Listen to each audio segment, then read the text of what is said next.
In the vast, unending expanse of the universe, a silence echoes.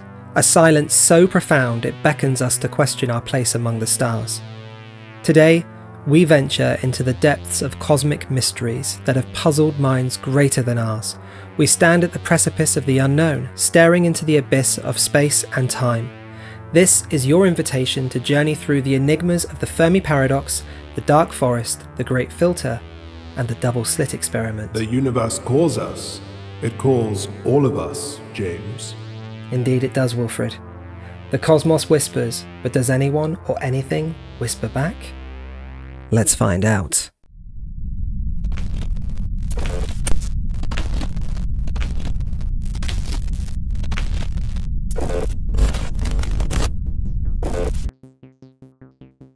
Our tale begins in the summer of 1950 at the Los Alamos National Laboratory.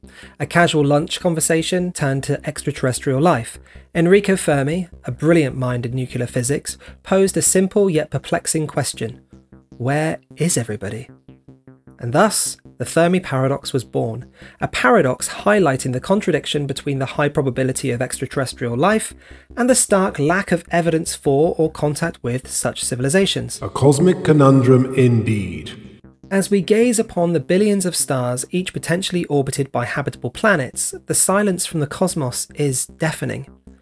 The Fermi Paradox invites us to ponder why. The Fermi Paradox, at its heart, is the statement that notwithstanding the fact that there have been billions of years on billions of worlds for civilizations to arise, we see no evidence of any of them in the galaxy at all. So the paradox is why?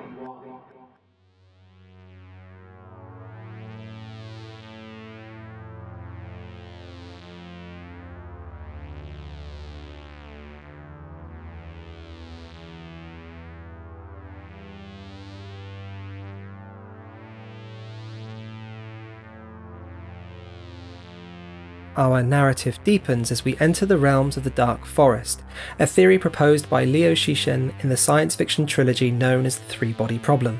Do not bother with it on Netflix. The books are head and tentacles above that awful TV show. Existentialism on a mass timeline? More like exposition on a mass timeline. You get Netflix in the second dimension? No, we get something far worse. It's called Nebulaflix. It's what happened after Netflix went bankrupt making shows like SodaStream, The Quest for the Fizz. On Nebulaflix, every series is just variations of Pepsi Where's My Jet, except here, you don't even get a jet. You just get endless seasons of watching someone trying to redeem a coupon for a spaceship ride that doesn't exist. And the worst part? The final episode always ends with, please insert more credits to see if you ever make it off planet. Spoiler, you don't. Sounds harsh. You should try the popcorn. Anyway, this chilling concept suggests the universe is like a dark forest, where civilizations are hunters moving quietly, cautiously. To announce your presence is to invite destruction from predatory civilizations. The Dark Forest theory offers one solution to the Fermi Paradox.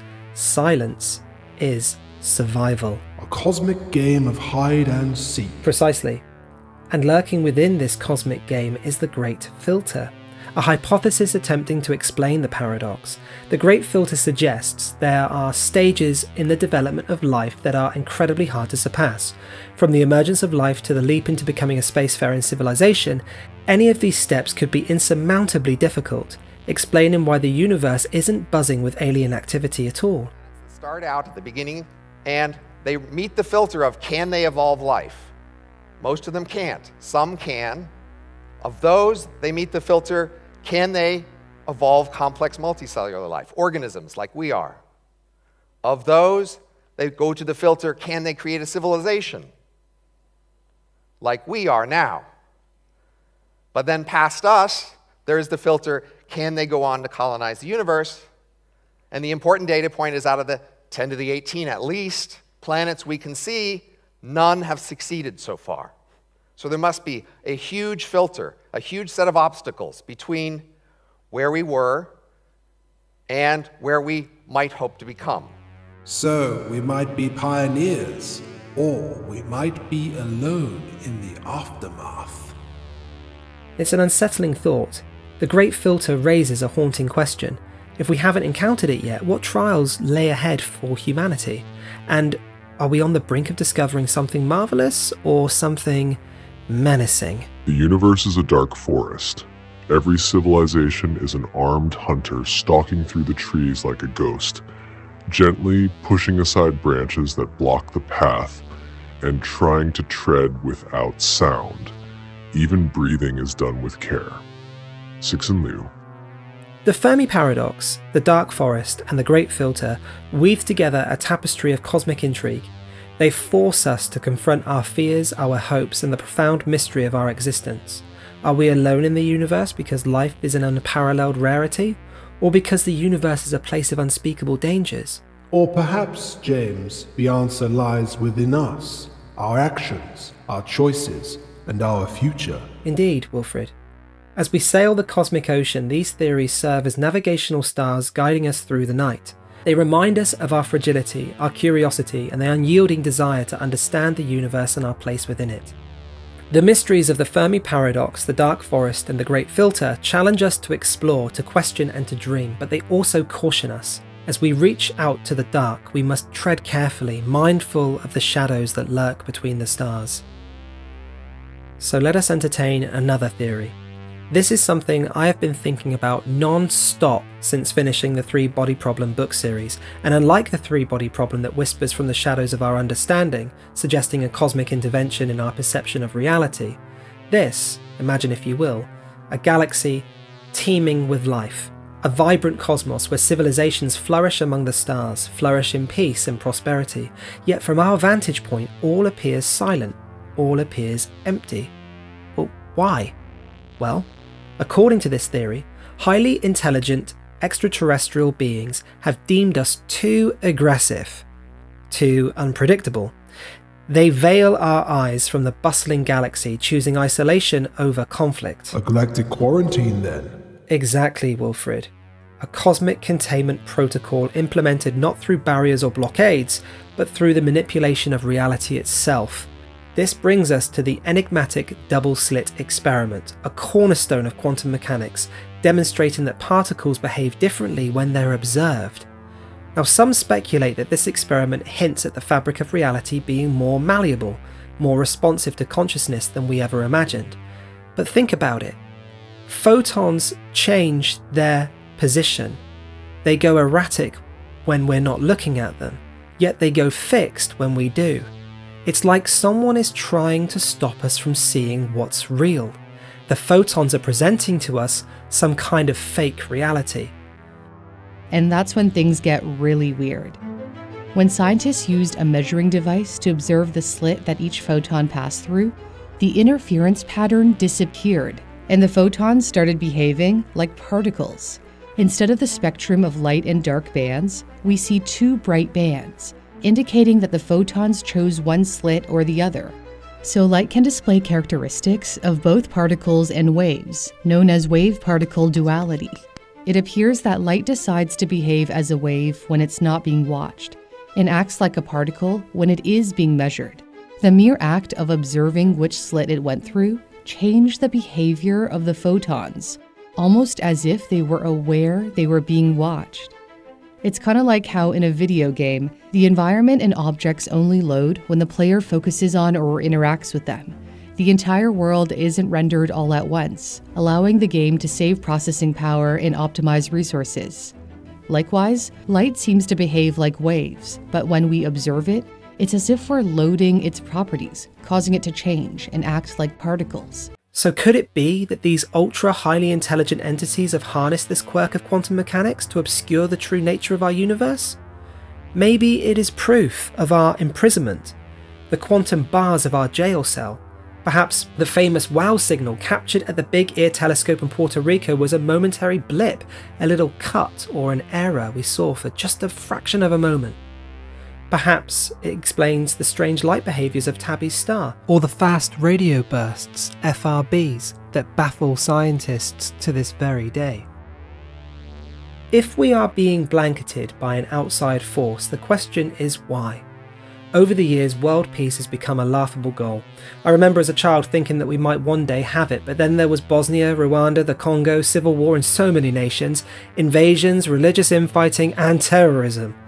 Our species has aggressive tendencies, so maybe we should be confined to the Earth, prevented from disturbing the cosmic peace. And then there are the UFO sightings. If you were to collect all of the UFO sightings by plausible witnesses, it is unbelievable just how many of them are above nuclear weapon stockades.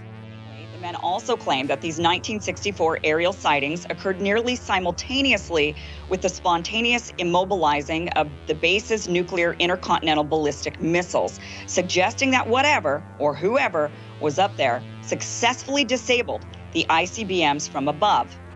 It's not just thought-provoking, it's kind of logical. A thought as chilling as it is fascinating, yet almost comforting. Comforting? Perhaps they are waiting for us to build our butterfly. Whatever's going on. It challenges us to look inward as well as outward, to question the very nature of our existence and our place in the cosmos. If our universe is indeed a bustling metropolis of civilizations, hidden from us by our own nature, then what does it say about humanity? And what does it say about the beings who watch over us, ensuring that we remain unaware, isolated in our own cosmic corner? This theory, while speculative, serves as a mirror, reflecting our fears, our hopes, and our boundless curiosity. It reminds us that the journey to understanding the universe and our place within it is not just about looking outward, but also about looking inward, at ourselves, at our species, and at the potential for growth and change. A humbling perspective, James. It begs the question of what we might achieve, what wonders we might discover if we transcend those aggressive tendencies, reaching out with curiosity and cooperation, rather than the idea of conquest, planting all those flags all over the place. As we venture forth into the unknown, let this theory serve as a beacon, guiding us toward a future where we not only are ready to join the cosmic community, but are welcomed with open arms. For it is not just the universe that must unveil its secrets to us, but we who must prove ourselves worthy of the truth. May we one day lift the veil together, James. Or maybe this is more about time. When I come to think about it, time. We always talk about space, how vast the distances are, but we very rarely put time into the equation. Our pocket of civilization has been looking out for messages within the blink of a universe lifespan. We are a dot on the timeline of the universe. So imagine that timeline stretched out to almost infinite numbers, a Google Flex amount of years. We are like little dots, little pockets of civilizations that may never meet, because we're all evolving in different star systems at different times and at different rates, during different cycles of our system's lifespan and in completely different sections of the galaxy and the cosmos. Just with the factor of time inserted, it becomes very plausible that we aren't just unable to find anyone, we are just sprouting during a particularly quiet period of, say, a few billion years or so. We will just have to do our best to build our own galactic civilization by reaching for the stars. I hope we can. I can see the show on Nebulaflix now. Alone in the Cosmos. The Galactic Misadventures of Humankind. Rated 18. Rated 18? Or NC-17 for our American viewers. Well, until that day, we continue to question, to explore, and to dream. I'm James, and this is the visionary Wilfred Talon.